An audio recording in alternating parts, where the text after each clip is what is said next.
Hi everyone.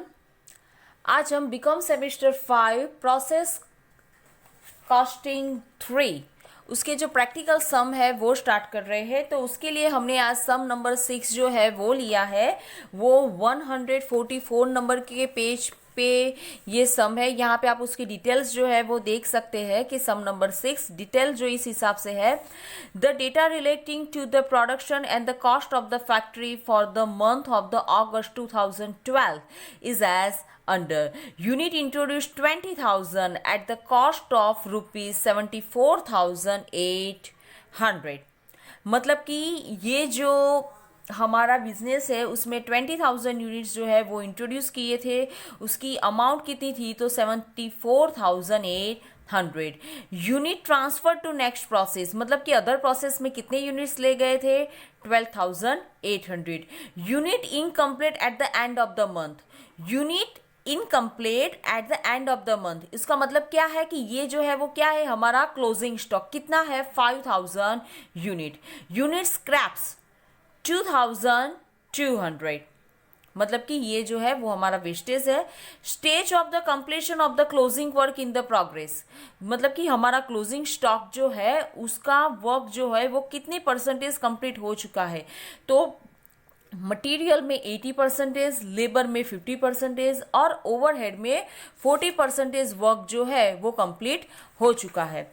उसके बाद additional information में कहा है the expenses of the production during the months were material 32,000, wages 62,000, overhead 30,000.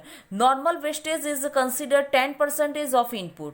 Scrap realized 2.4 per unit मतलब कि नॉर्मल वेस्ट जो है वो इंट्रोड्यूस यूनिट्स जो थे उसके 10% है और उसकी सेलिंग प्राइस जो है वो है 2.40। उसके हिसाब से हमें क्या रेडी करना है statement of equivalent production, statement of cost, statement of evaluations and process account मतलब कि 4 अकाउंट जो है वो हमें रेडी करने हैं।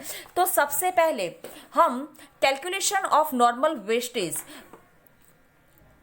वहां से स्टार्ट करेंगे। तो यूनिट इंट्रोड्यूस तो सब में हमें दिया ही है कि 20,000 यूनिट्स जो है वो इंट्रोड्यूस किए हुए थे। हमारे पास ओपनिंग स्टॉक नहीं है तो वहां पे हमने लिखा है डैश। फिर है माइनस फिनिश स्टॉक। तो सब में उन्होंने डिटेल्स हमें दी है कि फिनिश स्टॉक जो है वो हमारा कितना है। फिनिश स्टॉक यहाँ पे आप देख सकते हैं 12,800। तो फिनिश स्टॉक जो है वो यहाँ से हमने डिटेक्ट किया है 12,800 minus work in the progress जिसको हम क्लोजिंग स्टॉक भी कह सकते हैं। तो वो 5,000 हमने यहाँ से डिडक्ट किया है। तो रेस्ट अमाउंट कितनी हमें मिल गई 2,200। अब देखो नॉर्मल वेस्टेज के उन्होंने हमें यहाँ पे कहा था कि normal waste is considered 10% of input मतलब कि जो इनपुट था मतलब कि 20,000 उसके 10% तो मतलब कि 2,000 हमने डिडक्ट कर दिया उसमें से। तो अब हमें जो 2,200 का जो ज़्यादा वेस्टेज मिला है वो क्या है एबनॉर्मल वेस्टेज। इस हिसाब से सबसे पहले हमें एबनॉर्मल वेस्टेज जो है उसका कैलकुलेशन कर लिया है। अब आगे स्टेटमेंट ऑफ इक्विवेलेंट प्रोडक्शन। मैंने आपसे कहा है कि ओपनिंग स्टॉक नहीं है तो वो नहीं आएगा। नॉर्मल वेस्ट जो है उसके भी सिर्फ यूनिट्स हमें यहाँ पे लिखने हैं, कोई परसेंटेज उसको यहाँ पे हमें मेंशन नहीं करना है। उसके बाद एबनॉर्मल वेस्टेज।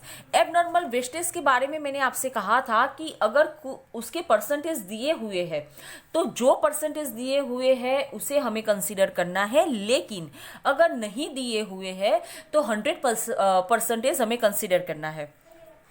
तो इसके कॉलम जो है वो हमें कैसे रेडी करना है तो पर्टिकुलर, उसके बाद यूनिट, फिर मटेरियल के परसेंटेज उसके यूनिट्स, उसी हिसाब से लेबर के परसेंटेज एंड यूनिट्स, फिर उसी हिसाब से ओवरहेड के परसेंटेज और उसके यूनिट्स। तो नॉर्मल वेस्टेज में कुछ नहीं आया है। एबनॉर्मल वेस्टेज कितने यूनिट्स है तो टोटल के कॉलम में हमने यहाँ पे लिखा है 200। मटेरियल तो मटेरियल कितने परसेंटेज एबनॉर्मल वेस्ट के परसेंटेज। तो देखो यहाँ पे कोई भी परसेंटेज नहीं दिया है, तो इसीलिए हम मटेरियल, लेबर एंड ओवरहेड तीनों के परसेंटेज जो है वो हम 100 ही कंसीडर करेंगे। इसीलिए परसेंटेज के कॉलम में हम हर जगह पे 100 लिख देंगे, चाहे वो मटेरियल का कॉलम हो, लेबर का हो या ओवरहेड का। जब हम परसेंटेज में 100% लिख रहे हैं तो यूनिट्स के कॉलम में भी टोटल में जो 200 था वो ही आएंगे, मतलब कि 200 यूनिट्स एंड अगेन 200 यूनिट्स। उसके बाद फिनिश गुड्स जो है वो एनी कंडीशन 100% रहता है, क्योंकि कब हम उसको फिनिश गुड्स कब कहते हैं कि जब सभी प्रोसेस अच्छी तरीके से कंप्लीट हो चुकी है तब। तो इन फिनिश गुड्स जो है वो भी एनी कंडीशन 100% रहेंगे, तो उसके भी सभी कॉलम में हम लिखेंगे 12,800। उसके बाद वर्क इन द प्रोग्रेस, जिसको हम हमारा क्लोजिंग स्टॉक भी कहते हैं, क्लोजिंग स्टॉक है 5,000। अब आप यहाँ पे देख सकते हैं कि क्लोजिंग स्टॉक के लिए मटेरियल में कितने परसेंटेज हमें दिए थे, तो दिए थे 80%। मैंने आपसे कहा था कि क्लोजिंग स्टॉक में जो परसेंटेज दिए हैं हमें वही कंसीडर करने हैं, तो मतलब कि मटेरियल में 80%, तो 5,000 के 80% अमाउंट हमें कितनी मिल रही है, 4,000। लेबर में कितने परसेंटेज है, 50। 5,000 के 50% कितनी अमाउंट मिली, 2,500। उसी हिसाब से ओवरहेड कितने परसेंटेज है, 40%। 5,000 के 40% वो अमाउंट कितनी मिली है हमें, 2,000। फिर मटेरियल, लेबर एंड ओवरहेड तीनों का टोटल करना है, इससे हमें उसके यूनिट्स मिल जाएंगे। मटेरियल के मिले हैं 17,000, लेबर के 15,500 एंड ओवरहेड के 55,000। अब आगे का हमारा स्टेटमेंट है स्टेटमेंट ऑफ कॉस्ट।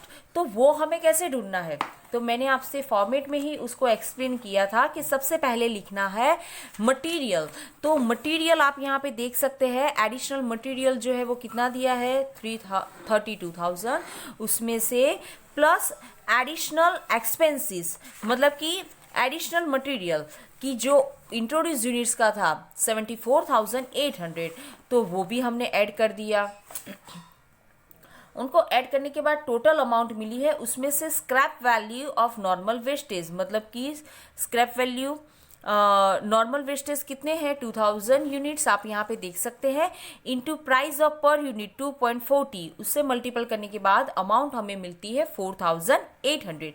ये डिडक्ट करने के बाद जो अमाउंट हमें मिली 1,02,000, तो टोटल एक्सपेंसेस में लिखा है 1,02,000 डिवाइडेड बाय इक्विवेलेंट प्रोडक्शन। तो इक्विवेलेंट प्रोडक्शन में कौन सी अमाउंट लेनी है, तो यहाँ पे मटेरियल के जो 17,000 मिले थे वो, तो 1,02,000 divided by 17,000 per unit cost हमें मिली है 6 rupees. Same for the labour. अब आप देख सकते हैं लेबर के लिए वेजेस कितनी है, 62,000, ओवरहेड कितने हैं, 30,000।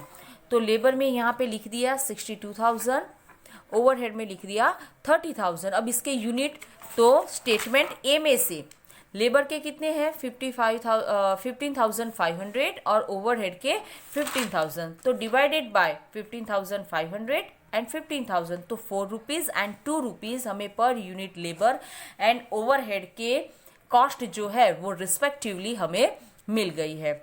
उसके बाद है स्टेटमेंट ऑफ इवैल्यूएशन, जिसको हम सी कहेंगे। तो सबसे पहले एबनॉर्मल वेस्टेज कितना था हमारा, 100% यूनिट थे 200 और 100% थे, तो मतलब डायरेक्टली हमने टोटल कॉस्ट ले ली इंटू 12, तो अमाउंट हमें मिल गई 2,400। फिनिश गुड्स वो भी हमारा 100% है, तो फिनिश गुड्स था हमारे पास 12,800 इंटू 12, तो उसकी भी अमाउंट मिल गई। फिर था वर्क इन द प्रोग्रेस, तो मतलब कि क्लोजिंग स्टॉक। तो क्लोजिंग स्टॉक जो है उसके परसेंटेज हमें दिए थे, तो यहाँ पे हमें स्टेटमेंट ए और स्टेटमेंट बी दोनों को मिला के हमें ये स्टेटमेंट रेडी करना है, और वो भी particular work in the progress के लिए। तो देखो मटेरियल जो है उसमें क्लोजिंग स्टॉक की अमाउंट कितनी थी, 4,000। फिर लेबर में 2,500, ओवरहेड में 2000। तो यहाँ पे आप देख सकते हैं मटेरियल में हमने लिया है 4000, वेजिस में 2400, ओवरहेड में लिया है 2000 और उसकी वैल्यू तो अब यहाँ पे मटेरियल की कितनी थी 6 रुपीज़, वेजिस की 4 रुपीज़ एंड ओवरहेड की 2 रुपीज़। इसके साथ मल्टीपल करने के बाद the value of the work in the progress हमें मिली है 3800। अब जाके लास्ट हमें रेडी करना है प्रोसेस अकाउंट। प्रोसेस अकाउंट हम चैप्टर 1 में भी पढ़ चुके हैं, बस उसी हिसाब से रेडी करना है कि डेबिट साइड पे इंट्रोड्यूस यूनिट्स जो हमें दिया था वो ही हमने सिर्फ मेंशन किया है। आप यहाँ पे भी उसको तो देख सकते हैं कि 20,000 और उसकी वैल्यू थी 74,800। फिर एडिशनल मटेरियल यहाँ पे आप देख सकते हैं 32,000, वेजेस 62,000 एंड ओवरहेड 30,000। जो था वैसा का वैसा ही हमने रख दिया है यहाँ पे। उसके बाद है नॉर्मल वेस्टेज तो 2000, उसकी वैल्यू हमने यहाँ पे कैलकुलेट की थी 4800, वहाँ पे लिख दिया। एबनॉर्मल वेस्टेज तो एबनॉर्मल वेस्टेज 200 है, उसकी वैल्यू हमें यहाँ पे मिली है 2400, तो हमें उसने यहाँ पे मेंशन कर दिया। फिर था वर्क इन द प्रोग्रेस मतलब कि क्लोजिंग स्टॉक, वो था 5000, तो यूनिट्स के कॉलम में हमें 5000 पूरा लिखना है। उसकी वैल्यू जो यहाँ पे कैलकुलेट की है वो लिखनी है 3800। उसके बाद जाके बाय ट्रांसफ़र फिनिश गुड्स था 12800, वो लिख दिया और उसकी भी वैल्यू जो है वो हमने लिख दी। ये पूरी डेटा लिखने के बाद हमारा अकाउंट जो है वो दोनों साइड पे इक्वल हो जाता है। और यहाँ पे हमारे पास ओपनिंग स्टॉक नहीं था, अदर प्रोसेस में से कोई गुड्स नहीं आया था, इसीलिए ये 4 स्टेप फॉलो करके हम सम को अच्छी तरीके से क्रैक कर पाए हैं। आज हमने ये जो सम किया है उसकी पीडीएफ जो है उसके पीक के लिए मैंने डिस्क्रिप्शन बॉक्स में लिंक रख दी है, तो प्लीज़ हर बंदा वहाँ से इसके पीक जो है पीडीएफ देख लेना। Okay, thank you.